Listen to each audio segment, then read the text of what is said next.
Ketika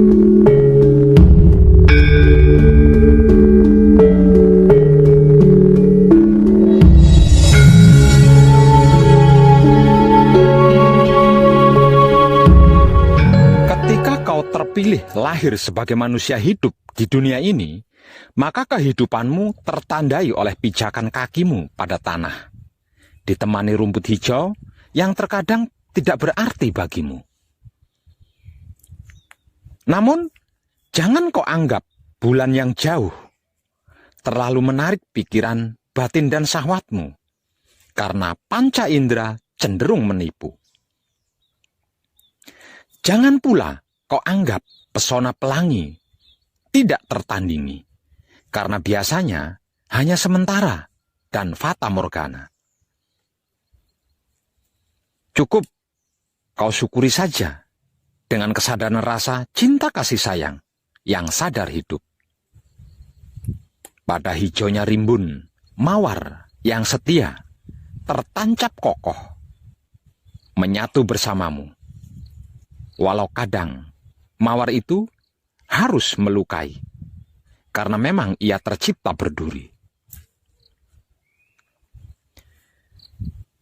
Menang kalah, baik buruk, salah benar, siang malam adalah pesona dunia yang pasti berpudar dalam irama waktunya masing-masing.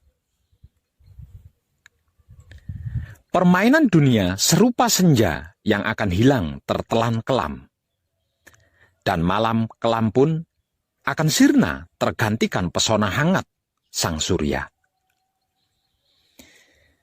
Nikmati dengan pikiran atau otak yang bernalar, syukuri dengan batin atau hati yang bernurani, dan sadarilah dengan syahwat atau kelamin yang tidak terganggu sirik dan dengki. Laksana lebah.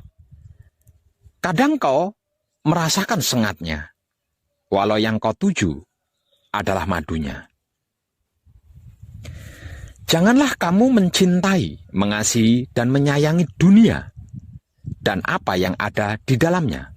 Jikalau orang mencintai, mengasihi, dan menyayangi dunia dan isinya, maka cinta, kasih sayang akan romo. Tidak ada di dalam putra itu. Bila kita pernah menanam benih dan menyaksikan ilalang bertumbuh di sekelilingnya, maka kita mengerti, memahami, bahkan mengetahui bahwa ilalang tidak serta-merta mendesak keluar dari tanah dan segera ganas mengganggu tanaman. Adalah suatu proses yang bertahap, sangat bertahap, hingga kita tidak akan mungkin bisa melihat itu, bahkan jika kita mengamatinya. Namun, bila kita saat itu memasang kamera dekat tanaman dan memutarnya kemudian, kita akan melihat ilalang tersebut beraksi, menjerat tanaman dalam gerakan lambat. Romo menyampaikan perumpamaan tentang benih yang jatuh di berbagai jenis tanah yang berbeda. Benih yang telah ditabur di tanah, yang dipenuhi ilalang, menjadi tercekik saat mulai bertumbuh. Pengalaman hasil praktek saya di TKP menjelaskan, yang ditaburkan di tengah semak duri ialah orang yang mendengar sabda dawuh itu. Lalu, kekhawatiran dunia ini dan tipuan kekayaan menghimpit sabda dawuh itu, sehingga tidak berbuah, tidak mahanani maksudnya. Ada beberapa orang yang menolak hidup untuk alasan yang tidak tepat, hanya berdalih. Untuk sebagian, mungkin saja adanya pertimbangan akan karir mereka. Mereka punya kehidupan untuk dibiayai.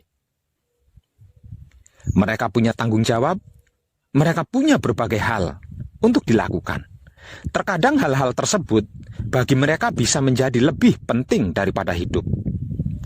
Yang lainnya akan memilih manusia daripada hidup, tanpa mereka sadari bahwa tanpa hidup mereka adalah mayat yang tidak bisa apa-apa. Akibatnya, semuanya, segalanya, bahkan seluruh tekanan sejawat tidak selesai. Itu dikarenakan kita masih peduli dengan apa yang orang pikirkan. Kita masih ingin orang menyukai kita. Kita mau mereka menerima kita. Terkadang bahkan kita membuat kompromi terburuk yang bisa dibayangkan karena ketakutan akan apa yang orang lain pikirkan. Tetapi jika kita melepaskan beberapa teman atau suatu posisi atau beberapa kesenangan atau hal lain untuk Romo, atau katakan demi Romo, ketahuilah ini, Romo akan menggantikannya bagi putra lebih daripada itu. Ketahuilah para kadangku, Romo adalah segala-galanya, walau segala-galanya bukanlah Tuhan. Contoh, saya juga adalah bagian dari segala-galanya itu, dan saya bukan Tuhan. Uang bagian dari segala-galanya, dan uang bukanlah Tuhan. Walau ada juga orang yang menuhankan uang. Karena Tuhan adalah segala-galanya, maka agama pun tidak penting bagi Tuhan. Agama pun bagian dari segala-galanya. Namun agama bukan Tuhan itu sendiri. Dan agama pun kalah penting bagi manusia dibandingkan dengan Tuhan itu sendiri. Itulah mengapa jangan menuhankan apapun, termasuk jangan menuhankan agama. Dan jangan mengagamakan Tuhan, karena Tuhan pencipta segala-galanya, termasuk yang menciptakan agama untuk mengenalkan dirinya. Dan bagaimana manusia dan segenap makhluk semestinya bersikap terhadapnya. Bukankah begitu? Bahwa agama tidak lebih penting dari Tuhan, itu benar. Tetapi menafikan agama juga merupakan perilaku yang perlu direnungkan kembali dengan kesadaran rasa cinta kasih sayang hidup. Sepeda motor, mobil, dan pesawat tidak lebih penting dari Tuhan. Itu juga benar. Namun tidak berarti manusia tidak memerlukan sama sekali kendaraan tersebut. Demikianlah dalam menentukan pilihan kendaraan, demikianlah dalam menentukan pilihan kendaraan tersebut haruslah realistis, sesuai dengan kemampuan, keadaan, dan tujuannya.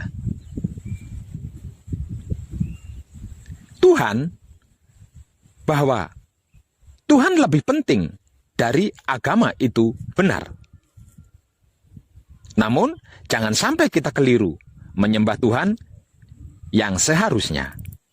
Misalnya, ada sebagian manusia menuhankan uang, menuhankan jabatan, menuhankan sesama manusia, menuhankan kelamin. Menuhankan kelamin? Emang ada? Ada. Lah itu, yang merasa tidak bisa hidup tanpa si tampan atau si cantik yang amat sangat dicintai, coba kalau tidak punya kelamin, maukah mencintai? Apa itu tidak sama halnya menuhankan kelamin? Bahkan ada yang menuhankan kebebasan hidup itu sendiri. Dengan mengakui dan menuhankan Tuhan yang tepat, maka kita akan takut berbuat dosa atau berbuat keburukan yang dapat merugikan diri sendiri dan merugikan orang lain, atau tidak merugikan sesama manusia atau makhluk, tetapi melanggar aturan hukum alamnya. Karena begitu beragamnya tingkat pengetahuan, kecerdasan, dan pengalaman hidup manusia, maka ada sebagian orang yang masih tidak mengakui akan adanya Tuhan. Ia tidak beragama dan tidak menyembah Tuhan yang manapun. Yang ia tahu bahwa hidup hanyalah makan, seks, dan mengikuti semua ego pamrih arogannya. Entah itu hiburan, perjalanan wisata, atau hura-hura semata. Setiap orang punya persepsi yang tidak sama atas Tuhan. yang ia percaya dan diyakininya. Ada yang mengatakan Tuhan itu esa. Ada yang bilang Tuhan itu tiga. Dan ada yang mengatakan Tuhan itu tidak beranak dan tidak diperanakan. Namun juga ada yang bilang bahwa Tuhan itu punya bapa dan punya anak. Ada pula Tuhan itu terlahir oleh manusia, sekalipun tanpa bapa. Semua itu fakta, dan setiap manusia bebas memilih dan meyakininya. Untuk menentukan pilihan yang paling baik dan paling tepat itulah, maka manusia membutuhkan tuntunan tertulis yang dapat dibandingkan satu dengan lainnya. Orang yang sportif dan kesatria selalu siap untuk suatu pertandingan guna menemukan pilihan terbaiknya. Pertanyaannya, apakah ada Tuhan yang salah, yang tidak tepat? Maka jawabannya, tidak ada Tuhan yang salah dan tidak tepat.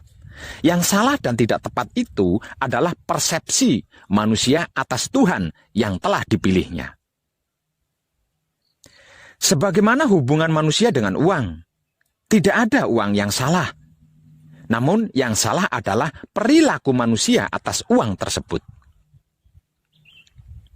Uang adalah benda mati yang netral, bisa menjadi salah dan tidak tepat karena manusia menghalalkan segala cara untuk mendapatkannya. Seperti perilaku mencuri, korupsi, bahkan saling menipu dan saling membunuh untuk mendapatkannya, serta serakah tanpa mau berbagi kepada yang lemah dan membutuhkannya. Tuhan Maha Segalanya, maka Ia tidak pernah miskin karena banyak memberi hal terbaik bagi hambanya. Bagaimana cara menyikapi Tuhan dengan baik dan tepat itulah, maka manusia membutuhkan tuntunan yang disebut agama melalui kitab sucinya. Bukankah begitu? Agama. Orang sekuler selalu memisahkan makna kata Tuhan dengan agama. Bahkan Tuhan bukan agama, dan agama bukan Tuhan. Itu benar. Tetapi tidak berarti untuk mengenal Tuhan tanpa tuntunan sama sekali. Karena tidak ada satupun manusia dapat mengenal Tuhan secara langsung berhadapan dengan Tuhan. Bahkan para nabi mengenal Tuhan pun melalui makhluk bernama malaikat. Sebab bagaimana mungkin bisa mengerti, memahami, dan mengetahui kalau itu Tuhan, kalau tidak ada tuntunannya? Setiap tuntunan yang mengenalkan Tuhan adalah kepercayaan atau keyakinan agama. Namun, tidak semua tuntunan yang mengenalkan Tuhan itu berasal dari Tuhan, melainkan ada beberapa yang berasal dari rekayasa manusia. Itulah pentingnya memilih kepercayaan atau keyakinan agama dan kitab suci, bukan kitab palsu atau kitab abal-abal sebelum memilih Tuhan yang bakal dipuja dan dipujinya. Agama yang baik dan tepat adalah agama yang mengenalkan Tuhan melalui kitab tertulis yang bisa dibandingkan dengan kitab tertulis lainnya. Sedangkan kepercayaan atau keyakinan yang baik dan tepat adalah kepercayaan atau keyakinan yang ada prakteknya, bukan cuma percaya dan yakin belaka. Memahami kitab tertulis yang sama saja kadang beda persepsi, apalagi memahami antar kitab tertulis. Terlebih jika ada agama yang tidak punya kitab tertulis, maka akan sangat liar pemahamannya karena tidak ada rujukannya. Kitab tertulis yang mengenalkan Tuhan yang dipraktekkan oleh pengikutnya, itulah disebut kitab suci. Kitab suci benar-benar akan suci jika yang membuat adalah Tuhan melalui para nabi, bukan dibuat oleh manusia biasa yang penuh khilaf dan dosa, apalagi kitab suci yang sering direvisi. Tuhan adalah maha suci, lagi sempurna, maka tidak akan mungkin membuat kitab suci yang cacat, kemudian direvisi oleh hamba para pengikutnya. Jika ada kitab suci yang direvisi oleh manusia, maka itu berarti manusia lebih pandai daripada Tuhan yang disembahnya. Jika itu terjadi, maka akan sangat aneh. Mestinya Tuhanlah yang wajib berterima kasih pada manusia yang telah menolongnya. Bukankah begitu? Pilihan. Setiap manusia punya kebebasan dalam memilih. Namun setelah memilih, ia harus konsekuen terhadap pilihannya itu. Tidak bertuhan atau ateis saja dibolehkan bagi negara tertentu, di tempat tertentu, apalagi sekedar beda agama. Dalam Islam berlaku prinsip bagimu agamamu dan bagiku agamaku. Aku tidak akan menyembah Tuhan yang kamu sembah dan kamu tidak akan menjadi penyembah Tuhan yang aku sembah. Ini menggambarkan ada peluang manusia dalam menentukan pilihan agamanya. Namun ingat, agama itu bukan Tuhan lo ya, dan Tuhan itu bukan agama.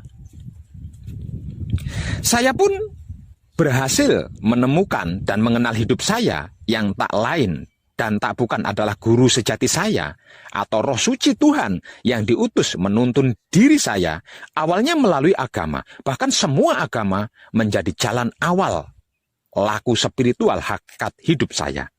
Tidak ujuk-ujuk atau serta-merta langsung bisa berhasil. Jadi jangan sok dan munafiklah. Tidak ada satupun keberhasilan yang tanpa proses. Bukankah begitu?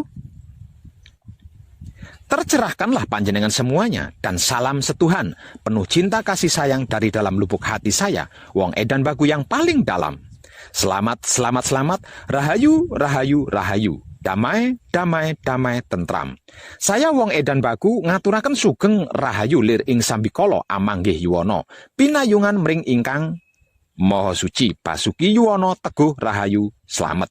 Berkah selalu untuk semuanya tanpa terkecuali, terutama para sedulur, khususnya para kadang konto dan kanti anom serta sepuh saya yang senantiasa direstui yang dat Maha Suci hidup. Om Santi Santi Santi Om. Terima kasih dan salam kebajikan.